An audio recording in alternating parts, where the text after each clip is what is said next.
You know, I think we're very lucky to be able to do this right here next to Hank Kaminsky's Peace Sphere. Isn't that appropriate for what we're doing? I love that thing. Of course we would, since we are the curators of the Ozark Ball Museum. My name's Kelly Mulholland, and I'm on the board of the Omni Center for Peace, Justice, and Ecology. And welcome everybody to this event. You might have noticed the bomb. Have you noticed the bomb, anybody? It's kind of subtle over here, this thing. This is lurking here, kind of ominously. This is actually a mock-up of a very important and very tragic thing that happened in 1945. A device very similar to this was dropped on Nagasaki. And this one is actually called the Fat Man. The one that in Hiroshima was called Little Boy, but this was called the Fat Man. I must say that it's been kind of odd. I made this in my backyard, and there were a few strange conversations that went on. Can you imagine? The NSA has been checking. Donna's on the phone like, let me able to see if Kelly's in the backyard. I think he's building a bomb back there. So we're triggering all these algorithms on the NSA's telephone network, I guess. And is that the national security? Who knows? But our theme today is a new generation of truth. And that's very fitting. It turns out that I didn't do this all by myself. Actually, Donna helped me. She painted it. And then we had the Omni Youth Group come, and they did a fantastic job of putting the chicken wire on. And let's have a hand for them. And I think that leads nicely to our theme, a new generation of truth. And what we mean about that is that there are new ways of looking at this tragic event. And today we're going to explore some of the new ways. There's been a lot of time has passed since that tragic event happened. People like myself grew up in a time, and most everybody here grew up in a time when we were taught that this was some heroic deed, and that we had done this to win the war and people's lives were saved. And then, eventually you unlearn some of these myths, and it takes a while.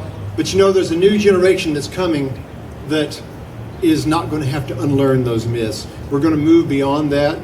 The truth is starting to come out. Enough distance has passed where now we can speak intelligently about this issue and finally assess it for what it really was, the horrific event that it really was. And we also have some nice, one speaker tonight is going to talk about some new solutions on abolishing this terrible weapon. So I'm excited about that. So, there's some things that we always do. By the way, this is the oldest continual peace event in Fayetteville. Started in the 70s. And I think there was a little gap in the 80s, I believe. Is that right? But yes. Thank you, Dick Bennett and others. And so somehow or another, it's managed to keep on going year after year. And thank you for being a part of that tradition. One thing we always like to do is we have a proclamation. And I'm very happy to tell you, and you probably already heard this through the grapevine, that the Unitarian Universalist Fellowship has a brand new minister finally. Yeah. And I am real excited about that. In fact, we got to meet, Don and I were playing in Topeka, Kansas, and he was the interim minister there when we played. And so we got to meet him. And I think we're very, very fortunate. So if you would help me welcoming, and by the way, he's from Kansas, longtime Kansan, and now an Ozarkian.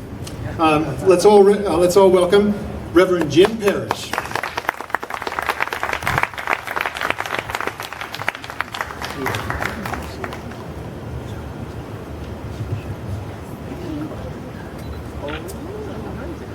Let us enter into this time of memory and intent with a prayer and meditation.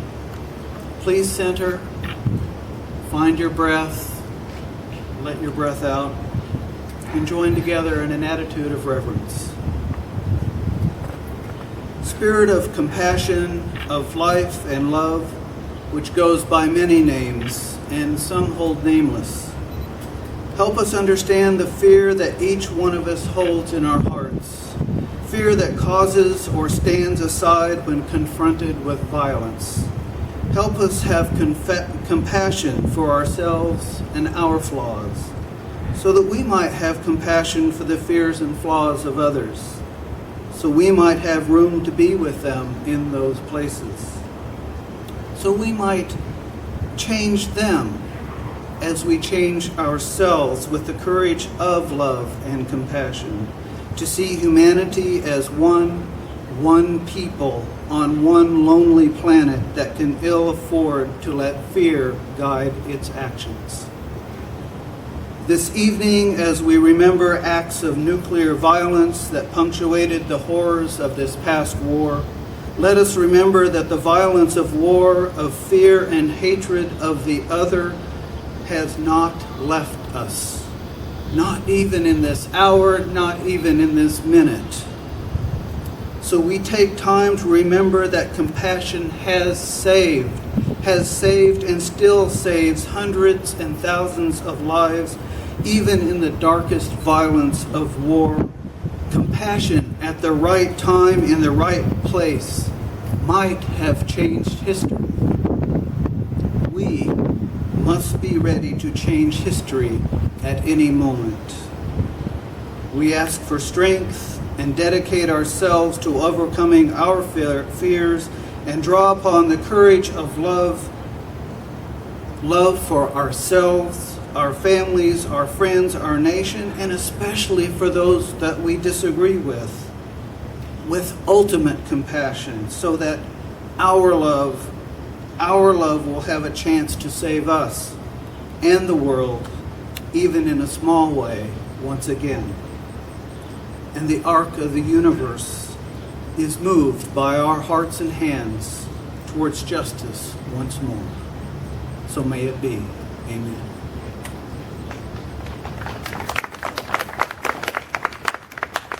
Thank you, Jim, so much. That's wonderful. So nice to have you and Teresa both.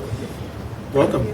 Another part of the tradition is to have the mayor's proclamation. I am a big fan of the mayor. Yeah. But there's a big but here. I'm a little concerned about the security of our town. I just want to let you know that my son and I walked up here with this bomb in plain sight today about 1 o'clock. Nobody even lifted an eye. I mean, that kind of concerns me. But really, let's all welcome Mayor Lionel Jordan. Thank you for being here. Yeah.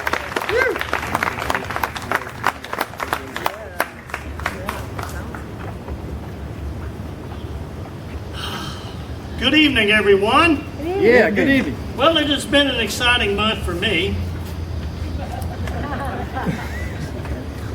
But I'm proud to be able to bring the following proclamation from the city of Fayetteville.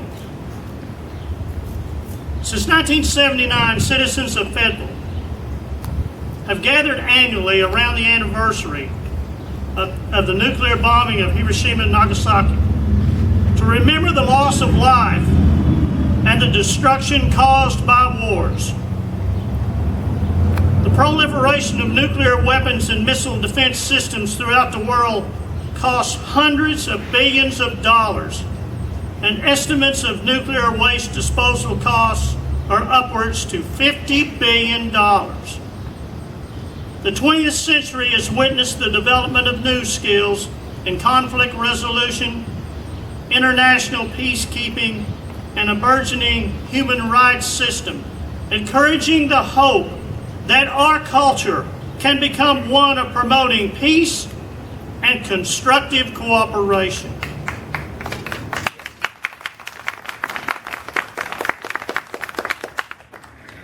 The United Nations General Assembly seeks individual commitment via the Manifesto 2000 to make this decade a time to transform the culture of war and violence into a culture of peace and nonviolence.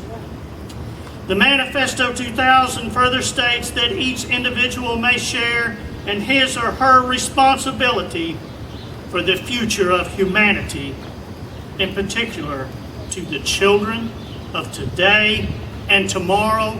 No matter if they're domestic or foreign, they're all children of the world and children of ours. Yeah.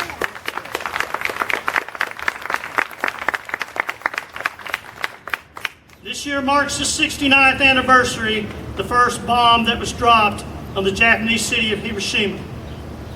Now therefore, I, Lionel Jordan, Mayor of the city of Fayetteville, Arkansas, do hereby proclaim August the 10th, 2014 as a day of remembrance of the bombing of Hiroshima and Nagasaki and Fayetteville, and encourage each of us to honor our peacemakers and renew our commitment to the prevention of such suffering in the future. Thank you.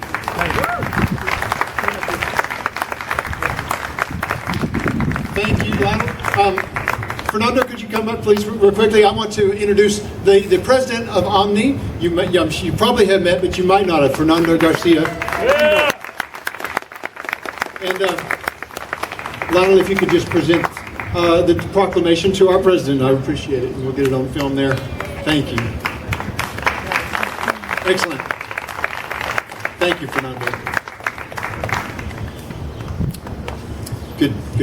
Very nice. As always, thank you, Lionel. You do a excellent job for us. So we have a few musical contributions to this endeavor, and I'm real excited about this. You probably have all heard of, there's a band that made a lot of waves for a long time named Cletus Got Shot. Yeah. Wonderful band. And the songwriter for that group is Adam Cox, and he is a very prolific songwriter and has a lot of songs about working class struggle and all sorts of good topics. And actually, another thing you might not realize about him, he's also a co-conspirator with Jacob George. You know Jacob George's wonderful CD? Yeah. Well, Adam co-wrote almost every song on that album, so is actually a real big part of that behind the scenes. I'm a big fan of Adam. Let's have a big hand for Adam Cox. Yeah.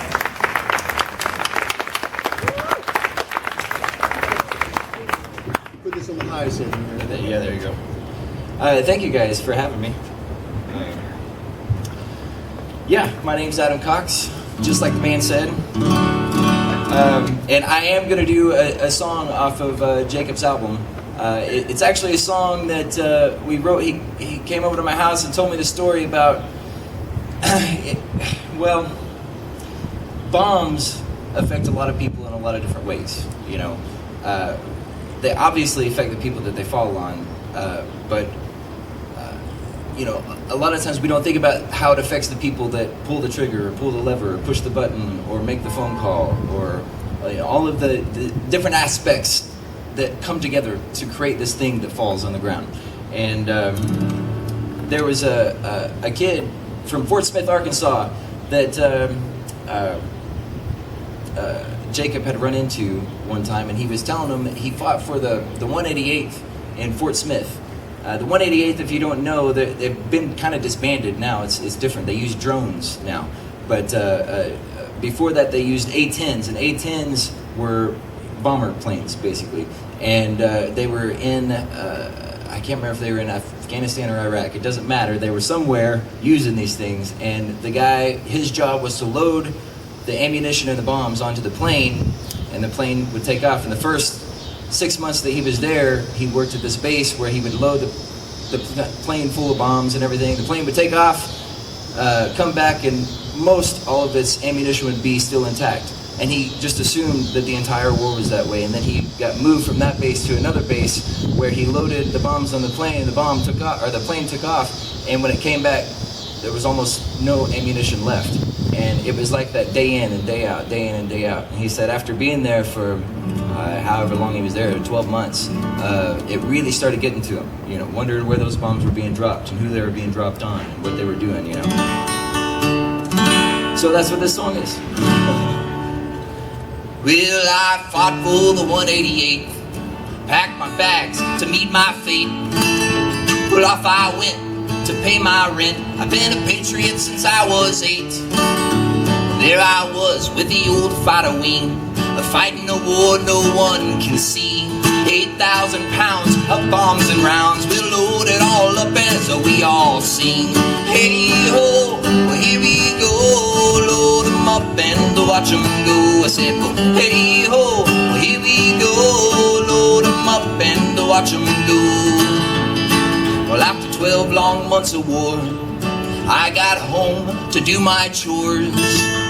But instead, I laid in bed. I could see that A10 soar, and I said, hey ho, well here we go. Load 'em up and watch 'em go. I said, well, hey ho, well here we go. Load 'em up and watch 'em go. Well, I went to the bar every night and tried to drink away all my pain and fright. And what could I do when that drinking was through but dream about war every night? Hey ho, well here we go. Load 'em up and watch 'em go. I said, well, hey ho, well here we go. Load 'em up and watch 'em go. This invisible war is too much for me. What we need is a conversation, you see. And it'll have to wait, cause I've got a date. Uncle Sam needs 12 more from me. Hey ho, well here we go. Load 'em up and watch 'em go. I said, well, hey ho, well here we go. Load 'em up and watch 'em go. I said, well, hey ho, well here we go. Load 'em up, watch 'em go.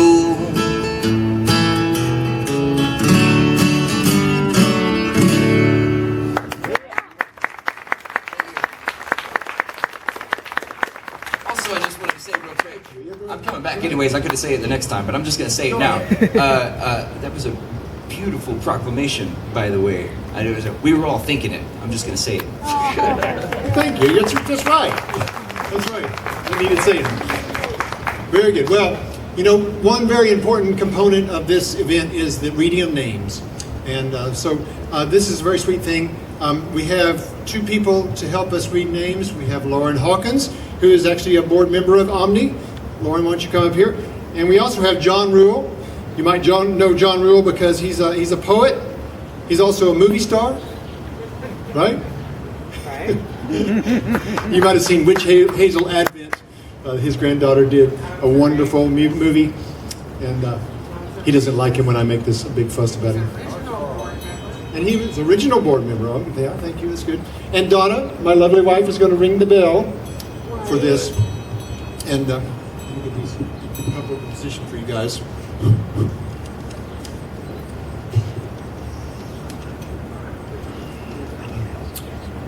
These are the names of the Hibakusha of Hiroshima and the Hibakusha of Nagasaki. Shuntaro Hida, Masao Nagoya, Junko Kayashigi, Smertiro Taniguchi, Satoru Konishi, Tamir Nantaka, Hamano Matsushita, Sankachi Toiga, Jun Watanabe, Chieko Watanabe, Yoshio Hamada, Senja Yamaguchi, Hidehiko Okazaki, Akiyako Takamura, Masato Yamashita, Junioro Wasakayo. I'm sorry for pronouncing the names wrong. Oh, precious their lives. We should all be wearing sackcloth and ashes.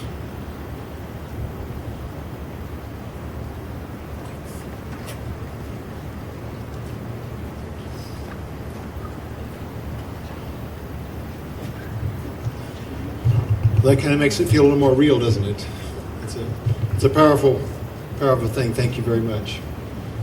We don't want to make a dreary event, but it's important. This was a serious thing, and we all know that.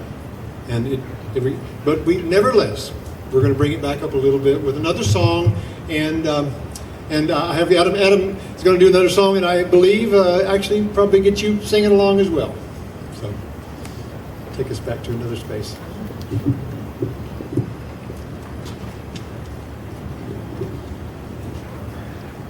I told him I kind of felt bad about doing upbeat songs. But, kind of need them. My father once said that you couldn't sing sitting down. Donna Kelly might say otherwise. But I am going to do, well, it's a song we all know, and we need to join in. If you don't join in, I'm going to harass you about it. It'll make you feel good, I promise. Well, I'm gonna lay down my sword and shield down by that riverside, down by that riverside, down by that riverside. Gonna lay down my sword and shield down by that riverside and study that war no more. Here we go now. I ain't gonna study war no more. Ain't gonna study war no more. No, I ain't gonna study that war no more. Ain't gonna study war no more. Ain't gonna study war no more.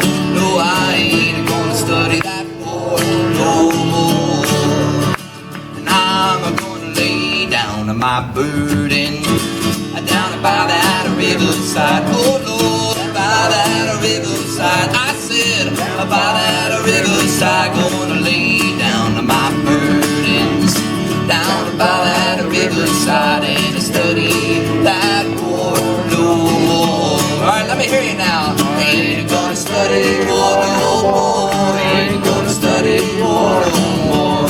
No, I ain't gonna study that war no more. Come on, well, we can all hear you. I'm gonna study war no more. Ain't gonna study war no more. No, I ain't gonna study that war no more.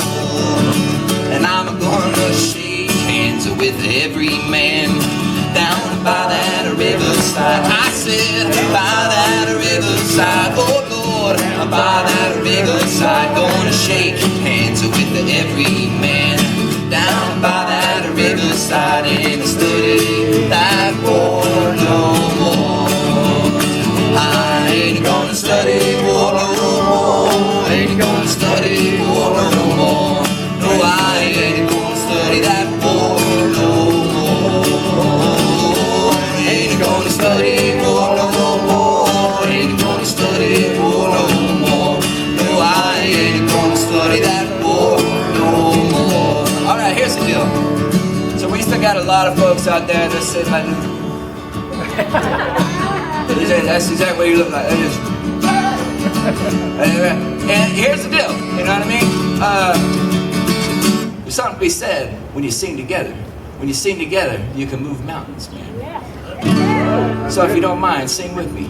Get in war, let's sing loud. I'm gonna lay down that atom bomb down by that riverside. Oh Lord, by that riverside. I said by that riverside. Oh, lay down that atom bomb down by that riverside and study that war no more. Here we go now, like you mean it.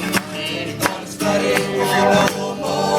Ain't gonna study war no more. No, I ain't gonna study that war no more. Ain't gonna study war no more. Ain't gonna study war no more. No, I ain't gonna study that war no more. All right, last time. I'm gonna study war no more. Ain't gonna study war no more. No, I ain't gonna study that war no more. I ain't gonna study war no more. Ain't gonna study war no more. No, I ain't gonna study that war no more.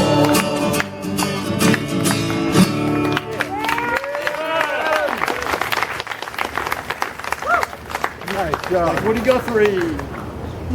Very nice. Good job of coaxing these people. Good job, everybody. That's nice. I love it when a dove lands on top of the peace sphere. Isn't that awesome? That's just so picturesque. You can't believe. Actually, Emily Case just said she was asking me, "What are you going to do with the bomb after the thing?" And she said, "You should put doves in there. It could be a dove cage." Anybody want it? $2. Come on, give me $2. No.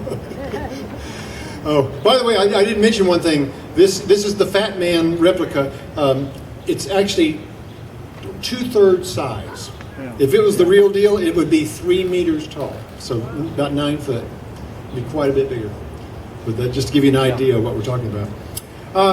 So we have 2 keynote speakers tonight, and I'm really pleased with the selection of both of these people. The first one barely needs an introduction because this person is the founder of the Omni Peace and Justice Center. He is one of my heroes in life. He's a mentor to me. He also is a retired professor emeritus of English from the U of A, and I think there's not a single person in here that doesn't know who it is.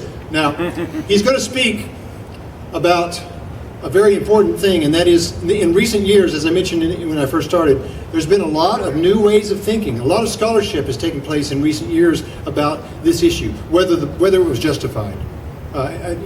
Like I say, there's enough years have gone by where finally we're free of some of the dogma, and we can start to really talk about this event in a new way. And so there's been quite a few very important books written in recent years, and Dick's going to give us some background on that. And probably the founder of this very event, if I could guess. Yep. Yep, I think so. It's just right. It's just right. Okay. Can you hear me back in the back? Here's my judgment of the United States bombings of Hiroshima and Nagasaki, August 6 and August 9, 1945, when I was 13 years old in Harrison, Arkansas. For 7 decades, the United States public and much of the world have been subjected to a disinformation campaign designed to hide the real reasons and the real human costs of the atomic bombings. The campaign is still today partly successful. What is ultimately at stake? Let's ask right off. Possession of the bombs from 1945 to the present destabilized the world.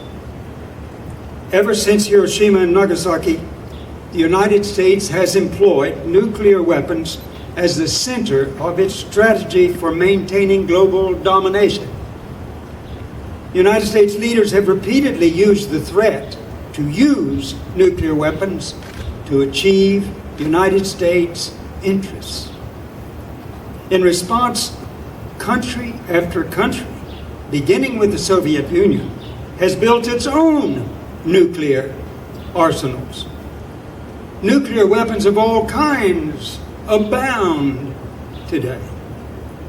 Only one solid solution exists for a safe future from nuclear holocaust, and that is the abolition of the nuclear bombs, and Professor Hobson will speak about that in a moment. Understanding the necessity of abolition begins with an understanding that the Hiroshima and Nagasaki bombings were not necessary, and you know many other words to apply to it. The beginning of World War II in the Pacific.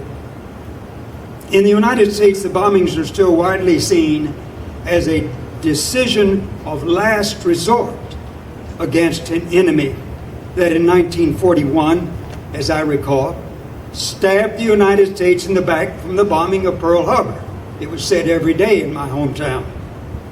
And then in 1945 was an enemy determined, Japan was an enemy determined to fight to the death. But writers during the past 2 decades have questioned these claims. And so I'm speaking today about the scholarship of the last decade that has called into question the rationalizations of our government in 1945. Was the United States stabbed in the back by the Japanese at Pearl Harbor? Is a question we've all asked, and the question has been asked since I was a child. Or did pre-war colonial United States share responsibility for the attack? During the 1930s, Imperial Japan rampaged across East Asia, taking Korea, Manchuria, much of China. The United States increasingly opposed this expansion. In 1940, the United States barred exports of planes and war material to Japan. In early 1941, Washington choked the Tokyo government further by tightening exports of petroleum. Then in early July 1941, not far from Pearl Harbor, the United States and Britain announced a total embargo against Japan. By December of 1941, over 90% of Japan's oil supply was cut off, as was nearly 70% of its overall trade. Roland Worth, a member of the Republican Party, Roland Worth, in a book entitled No Choice But War, shows how the United States-led embargo was decisive in Japan's decision to attack Pearl Harbor and declare war on the United States. That is, Mr. Worth makes a well-documented case that World War II in the Pacific was an imperial conflict between the United States and its allies and Japan, and it was a racist conflict. The United States supported Dutch, French, and British colonial conquests for resources, but opposed the Japanese for the same purpose in a mutual war without mercy. It's the title of one book about the war in the Pacific. Imagine for the moment with me the Pacific Ocean the day before Pearl Harbor. Imagine a map. Imagine the United States westward movement, which began in Jamestown during the 19th century and early 20th centuries. Imagine or remember the great naval base of San Diego. Crossing the Pacific, the greater base at Hawaii. Then the Midway Islands were moving west, our empire's moving west, Guam, the Aleutians in Alaska to the north earlier, the Philippines to the south, and on the continent, China and Britain, France, the Netherlands, controlling all of Southeast Asia, all in alliance with the United States. And the United States cries to the world, stop sending key raw materials to Japan. And the Japanese think, inspired by President Bush's pre-ghost, we must attack preemptively or lose all. And that was the truth. This is how we should remember the beginning of World War II in the Pacific, how remember Pearl Harbor ought to be understood in this historical context. Now let's go to the end of the World War II in the Pacific. Let's move to the end of the war. President Harry S. Truman and United States military leaders believed an invasion of Japan might cost 500,000 of our troops. Some officials said perhaps 1 million. And the bombs would save all of those lives. Instead of the troops, Hiroshima and Nagasaki would go. They claimed it was a last resort, one of the principles of Catholic Church just war doctrine. True? Let's look at those assumptions and the unspoken motives for the bombings. Was the invasion necessary? Did our leaders lack alternatives? Were the bombings a last resort? did our leaders make every effort to avoid mass murder, either under ordinary morality or just war principles? And the answer is no to all of those questions in the eyes of the new scholarship.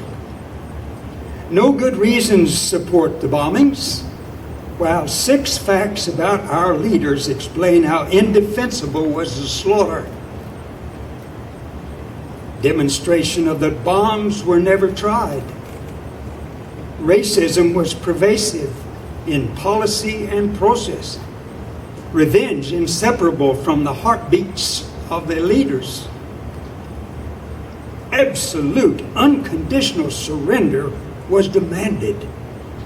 Fear of losing an election if the bombs were not dropped, and most of all, the desire to end the war before the Soviets swept southward and gained Manchuria, possibly North China, certainly Korea, and maybe Japan, part of Japan itself, it was worried. A demonstration on a deserted island was proposed, but rejected. The option was never seriously considered. The racism of United States leaders in public pumped up patriotism and hastened bomb preparation. I certainly remember the patriotism. I had a victory garden myself. The propaganda of the war without mercy moved westward across the Pacific, united our leaders and the people in hatred for one of the statements, stinking little savages who should be wiped off the face of the earth. Not an unusual statement. All leaders and most of the public wanted revenge for Pearl Harbor. Remember Pearl Harbor rang in our ears and filled our eyes day and night. Unconditional surrender. Think of it.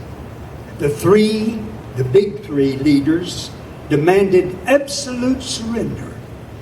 That is, total humiliation, including removing the emperor, even though the big three knew that would harden Japanese resistance.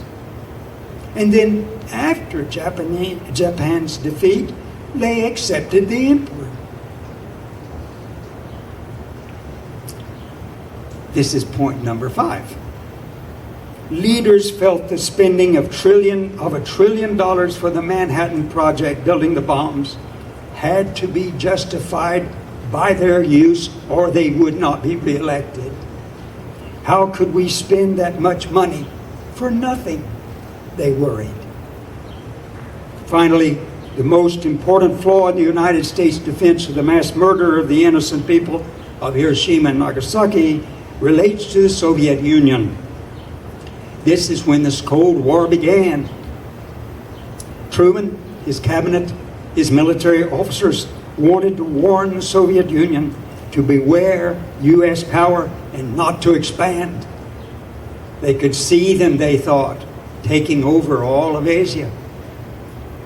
The bombs terrorizing diplomacy dominated strategic thinking at the highest level of the United States government.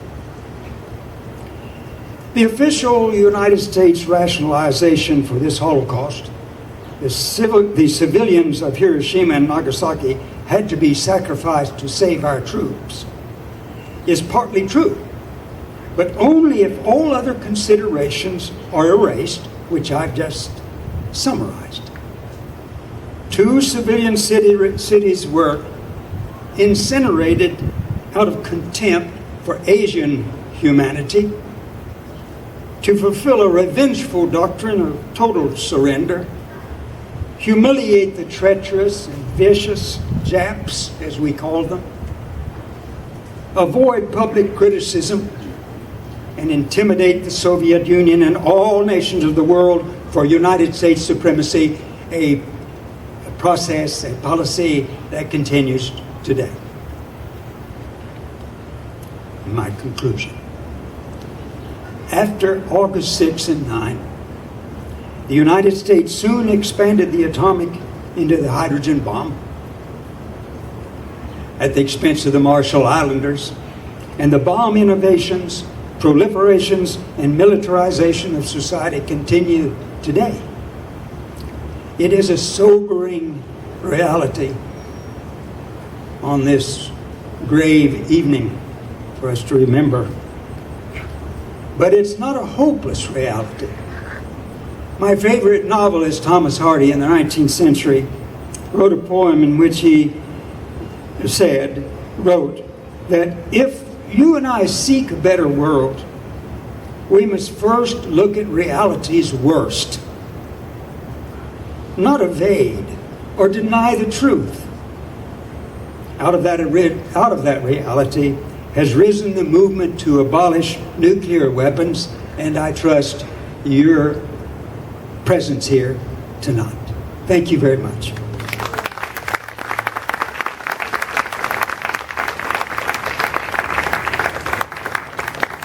Thank you, Dick. We are so lucky to have you. I love the T-shirt, by the way. That you see that the weapons of mass destruction. We found them. It has a map of all of our nuclear weapons. That's good. Very nice. Well, we thought we would, between maybe our keynote speakers, we would place a poem. And our poet has actually contributed to this event quite a few times over the years. And you probably remember, he's another professor emeritus from the U of A of music this time, a poet and a trombonist, of all things, Jerry Sloan. Let's have it. Name for Jerry Sloan. Hey, Jerry.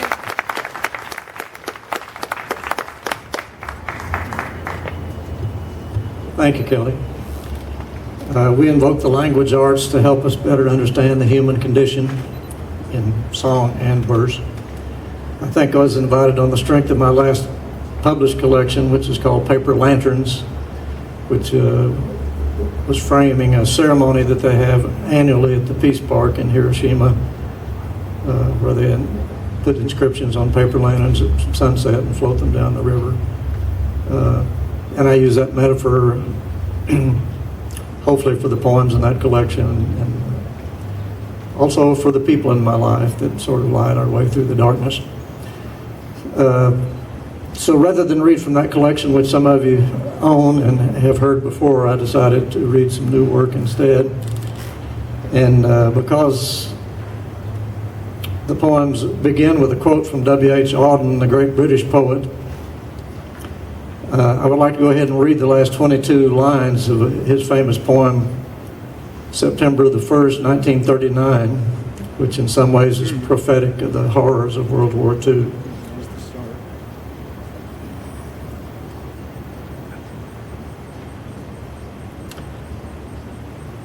All I have is a voice to undo the folded lie, the romantic lie in the brain of the sensual man in the street, and the lie of authority whose buildings grope the sky.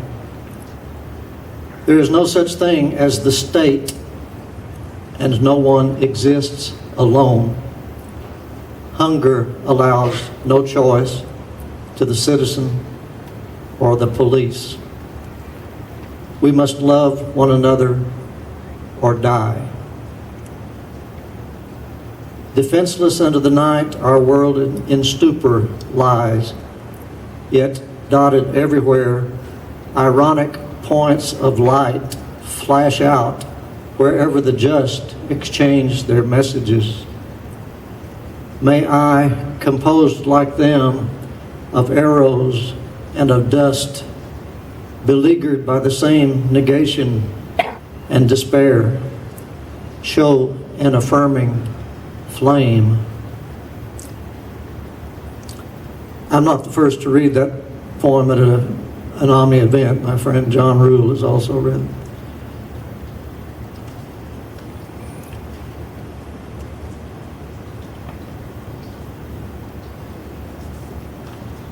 So W.H. Auden's name was Whiston. So I'm going to read 7 brief poems, 10 lines each from a work in progress, which I'm calling Eternity as a Contact Sport. And it's 70 lines, so you'll know how to pace your concentration or your urge to squirm in these not very comfortable chairs. Winston said, "We must love one another or die." How many species lately have gone AWOL? Extermination is what we do best. The atomic bomb and reptilian brain, completely incompatible. I Googled the drain fly in my bathroom. 3/4 of the information how to kill, not how to understand them or appreciate how efficiently they recycle the sludge in our tub. 2, bug splat. By the way, that's military terminology for assassinations with Predator drones. Politicos are playing dominoes with our lives. To the weapons industry, we're merely crash test dummies, totally expendable. There's gold in them thar hills, the guiding principle of entrepreneurs everywhere. The ruins of Hiroshima still smolder in our dreams. No amount of tossing and turning can smother them. What will we tell our grandchildren when there's nothing left to kill?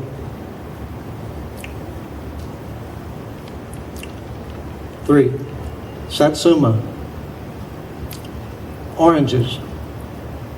A town in California. A place in southern Japan that made a famous brand of pottery collected by my father after the war, perhaps out of guilt at seeing cities laid waste by the atom bomb, lost in the Moriarty tracery of feudal scenes outlined with delicate gold leaf care, as if so many lives were merely shards of shattered earthenware.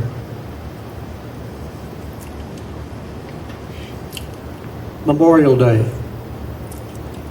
Your generation crashed the gates of hell, the Rhine maidens impersonating geishas, harmonizing like the Andrews sisters, a fife and drum ditty for Cantus Firmus, a little martial music, if you will, provided by a band of legionnaires, say Shonagon's ghost reciting a list of all that was lost, artifacts and lives which overflowed the 7 seas, and on this day give us reason to pause.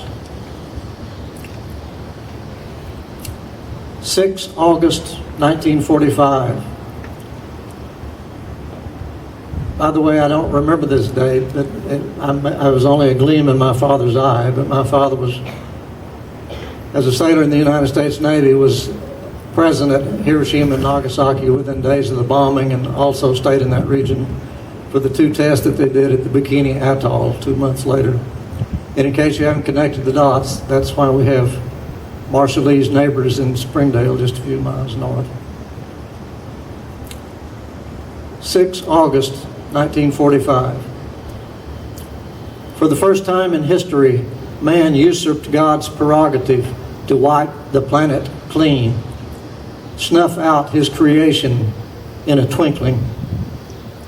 If warfare is madness, we were mad in the extreme in our vainglorious attempt to harness the atom, our reptilian brain and nuclear energy grotesquely incompatible.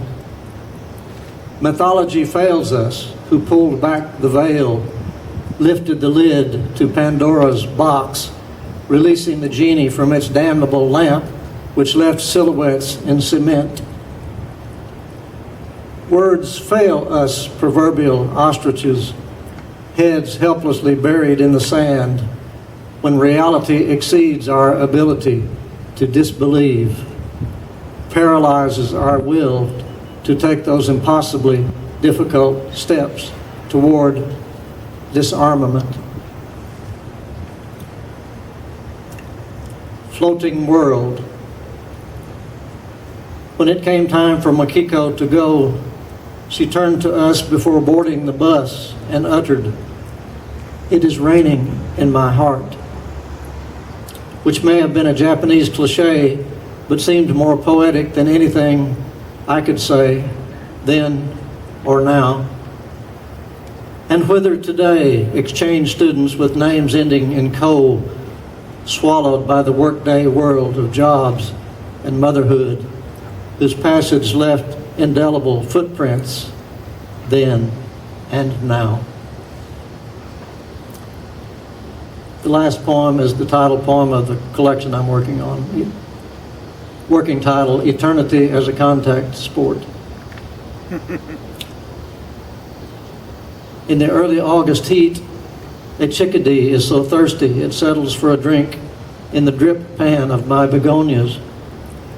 So close to my perch on the upper deck, I could reach out and touch its airy desperation. Birds of a feather, we could measure together the sun's intense displeasure. Guess, if we would, its origin, some wormhole in the fabric of space and time, where the myriad dead have come to mingle with those of us yet living. Thank you.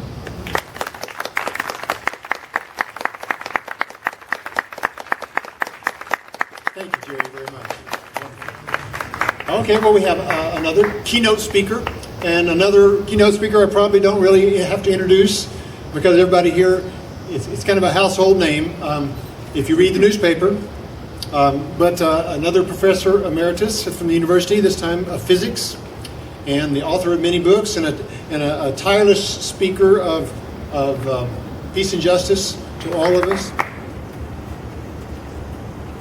Mayor Jordan, thanks for joining us.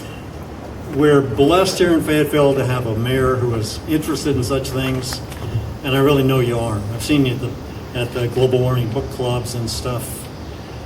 You read things like that, you think about things like this. It's great. It's a great city. Yeah. Great city. Yes. So I was 11 when the bomb went off over Hiroshima. Dick was 13, he said. I don't remember the day that the bomb went off, but I remember a couple of months later when I first learned something about the bomb. I was with my parents, I was in the car, they were playing the radio, and somebody came on and started talking about the effects of the bomb on Hiroshima. It's the first I'd heard of Hiroshima. I never have forgotten it. It was 13 years later, actually, that I decided for the first time, quite a surprise in a way, I decided just almost in about a month's time that I wanted to be a physicist. It seemed like it would work for me. I had, some of you might know that I dropped out of music. I dearly wanted to be a jazz musician. But that didn't work out, so I turned to a second love, which was really philosophy, and I saw physics sort of in that light. So I got into physics, and naturally that only increased my awareness and my concern about nuclear weapons. So it's something that I've carried with me all my life. So let me tell you about the Trident submarine. We have 18 Trident submarines. They form about 50% of our nuclear weapons strategic force. 4 of these submarines are underwater at any given time, and they're totally invulnerable if they're underwater. There's no way that any combination of forces on this earth really that can get at them when they're underwater. If there was a time of tension, we'd have more than just those 4 underwater, because we got 18 of these things in all. Let me tell you about one of those submarines, perhaps one of the ones that's underwater right now. It carries 24 intercontinental ballistic missiles. Each one of those ICBMs carries 8 warheads, 8 bombs. They're all independently targetable, so they can go 8 different directions. And there are 24 of those missiles. Each one of those warheads is worth about 6 Hiroshima bombs. It's 100 kilotons. Hiroshima was about 18 kilotons. A kiloton means 1,000 tons of TNT equivalent. Hiroshima was 18,000 tons of TNT equivalent. One of these warheads on the Trident submarine is 100 tons of TNT equivalent. 100,000 tons of TNT equivalent. These big numbers get away from you. In other words, the commander of that submarine, if he or she really wanted to, could destroy civilization. You send those 192 very large Hiroshima bombs in 192 different directions. That's one submarine. We have an awful lot of this stuff, and so does Russia, and so do several other nations on the earth. But the United States and Russia definitely are way out in front. We got way more than we conceivably need, and there's no reason why we have to live with this deadly threat day after day.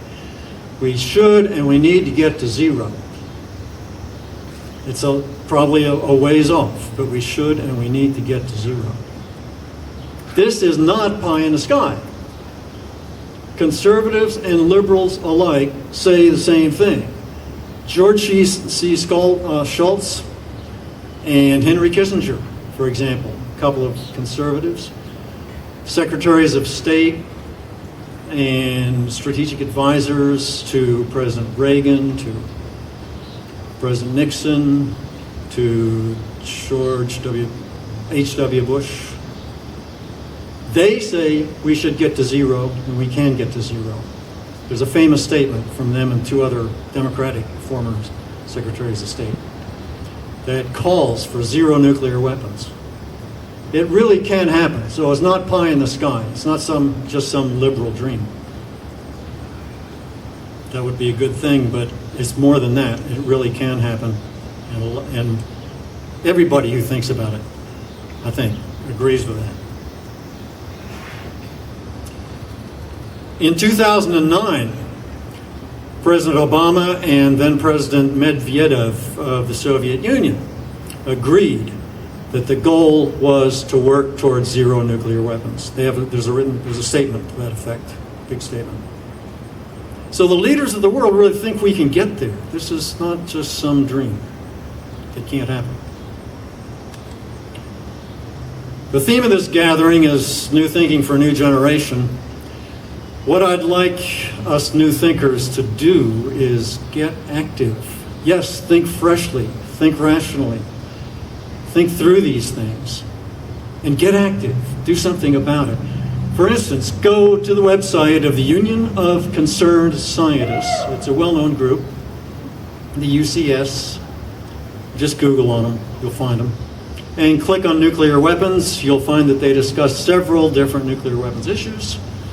And you can think of some ways from looking at that and reading about it, and think of some ways to get active. We all need to get involved in this, and I think that things would really change because people really want it, and it really can happen, and it really does make sense. I want to tell you about just one nearer term possibility on the nuclear weapons issues. I think the most important single issue out there in the next few years, the next couple of decades perhaps, is the idea of a Middle East nuclear-free zone. A lot of people have talked about this over many years, and again, this is not by any means pie in the sky. One big problem is Israel has 100 nuclear weapons. They've had those nuclear weapons since the 60s. By the way, Pakistan is not really, you might be thinking Pakistan. Israel's the only country in the middle, in the Mideast with nuclear weapons.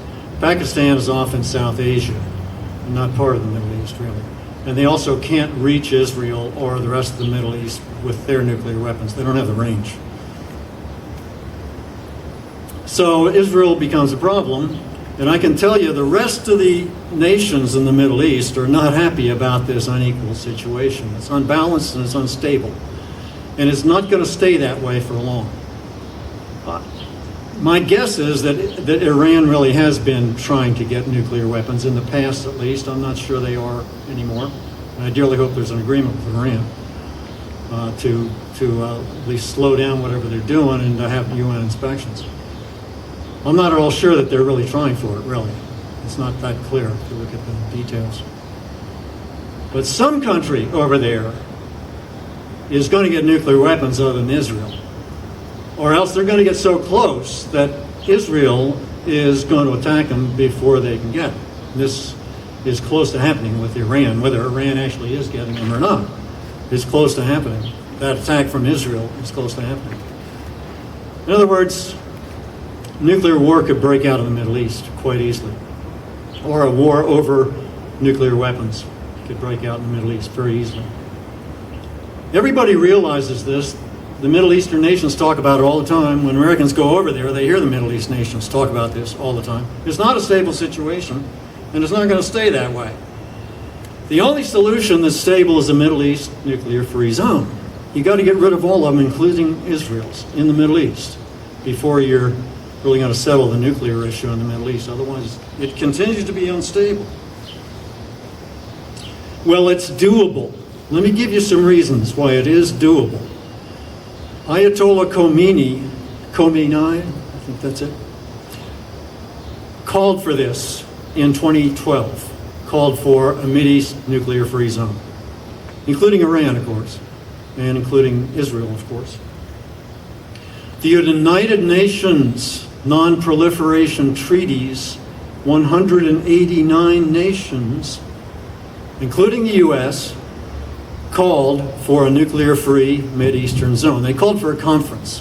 This is the UN Non-Proliferation Treaty Group, including the United States. They all called unanimously for this conference to happen to establish a nuclear-free zone in the Mideast. And that's pretty recently. Saudi Arabia supports the idea of a nuclear-free zone in the Middle East. In other words, most all the major players support a nuclear-free zone in the Middle East. Problem right now is Israel. Israel refuses to discuss the issue. They refuse UN inspections. Of course, they have nuclear weapons. So the inspectors would discover those weapons, but everybody knows they have them. It's sort of an open secret. Israel is one of only 4 nations in the world that has not signed the Non-Proliferation Treaty. The others are Pakistan and South Korea and I think India. I'm not sure. So Israel's leaders are against this, but Israel's people are not, and there's real hope in that. Polls show that 64% of Israelis favor a nuclear-free Middle East, Israel included, 64%. But they've unfortunately got a bunch of very hawkish leaders, very right-wing leaning leaders, Netanyahu and others in Israel. And that makes it very hard to push through. But it can be done, and we just need to work on it. I think the United States needs to lean pretty hard on Israel on this issue and on some other issues. I support Israel, by the way. I really do. I want them to be happy and peaceful and to thrive. And also, I want Palestine to be happy and peaceful and thrive. I don't think Israel's going to thrive unless they get the Mideast nuclear-free zone. Because other countries are going to get it, and then the fat's going to be in the fire for Israel at that point. So this all makes a great deal of sense. There are lots of things that can be done here that make a great deal of sense. So the idea is get active, learn about some of this stuff, and do something about it, please. Thanks. Good.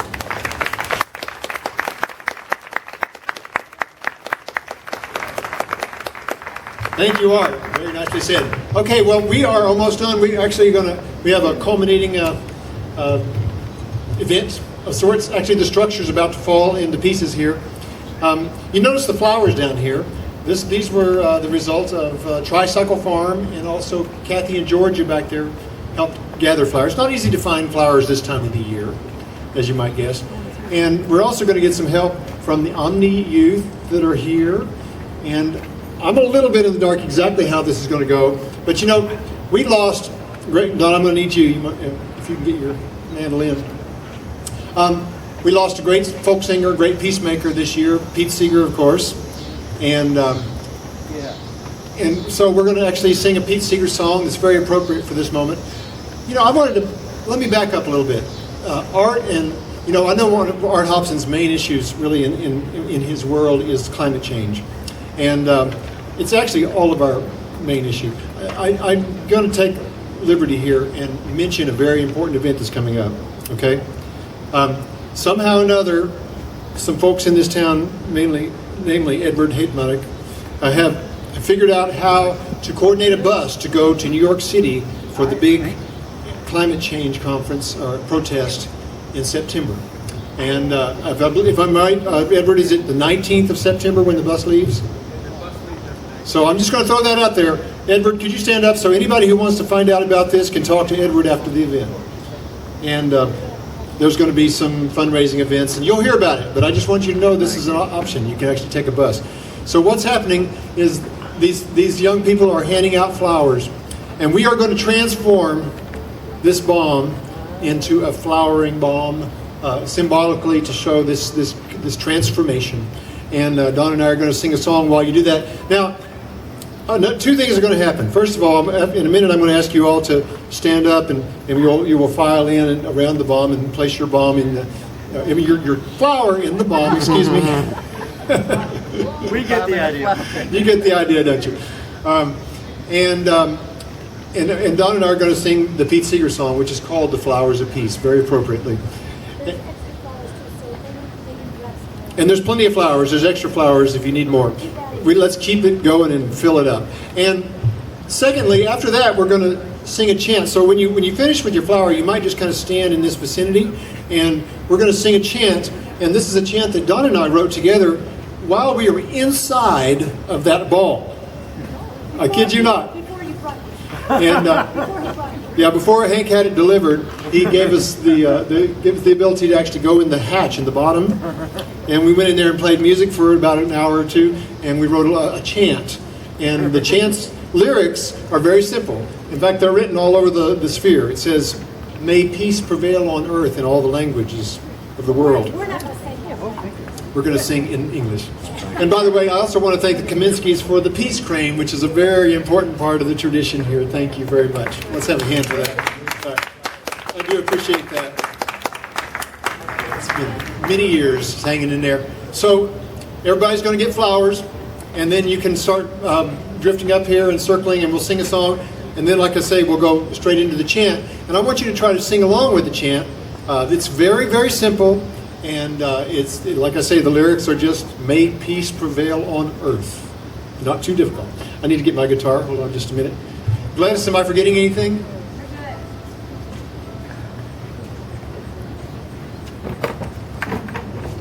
I also want to say, if you're not able to get on the bus that's going to New York for the big rally, you can help contribute, and you can help pay for somebody that can't afford to get on the bus. And there'll be lots of ways to do that as well. That's right. That's a good point. So thank you all for being here. Thank you for being part of our peace and justice community.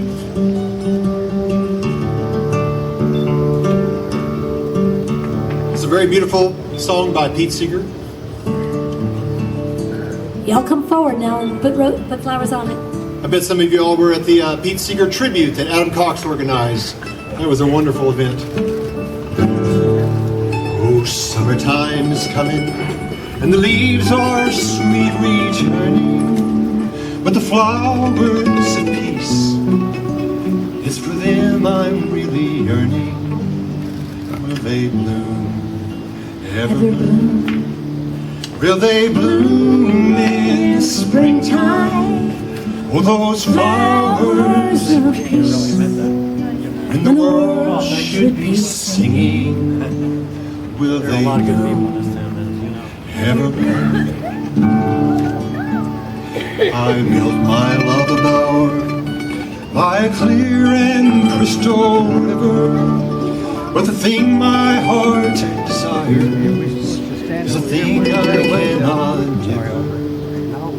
Will they bloom, ever bloom? Will they bloom in the springtime? Oh, those flowers of peace, when the world should be singing, will they bloom, ever bloom. Oh, Providence smiles in passing, while I fell on bended knee, said the lies of your empire are no more than swarms of bees. Will they bloom, ever bloom? Will they bloom in the springtime? For those flowers of peace, when the world should be singing, will they bloom, ever bloom? If you and I could see those flowers, get up and rouse your neighbor. When at first seed I had planted, it took hard and careful labor, and they'll bloom, ever bloom. Then they'll bloom in the springtime. Oh, those flowers of peace, when the world should be singing, and they'll bloom, ever bloom. If you and I could see these flowers, go out and till the fertile soil. It'll take more than prayer. It takes hard and sweaty toil. Then they'll bloom, ever bloom. Then they'll bloom in the springtime. Oh, those flowers of peace, when the world should be singing.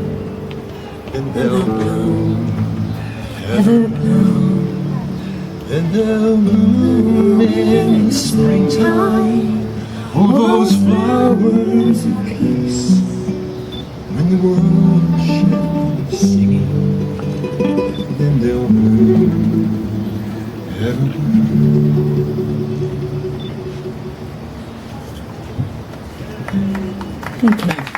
Thank you. This is looking very, very good, you guys. We really had no idea how this would materialize, and I'm very pleased. Thank you for all what you're doing. This is just perfect. So, here's the melody I'd like for you to sing. It's very simple.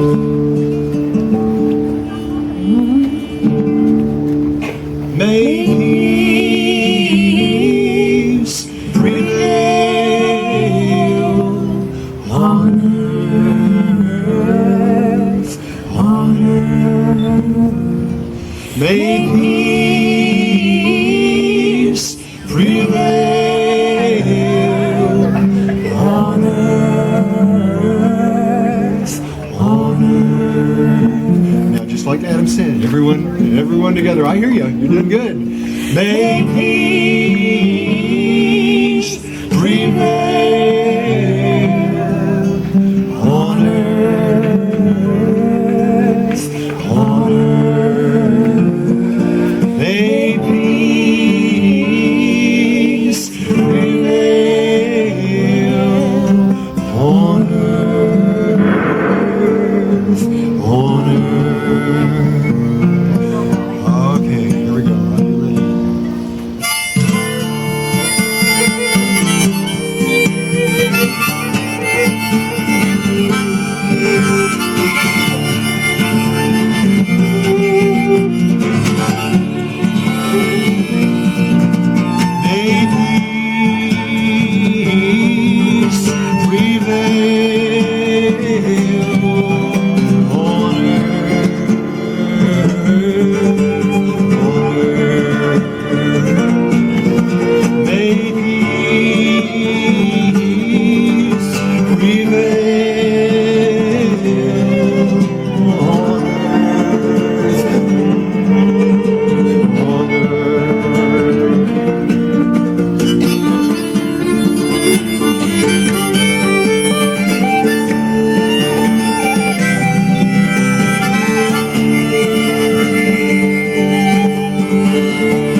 Thank you so much. Thank you, everybody, for being here.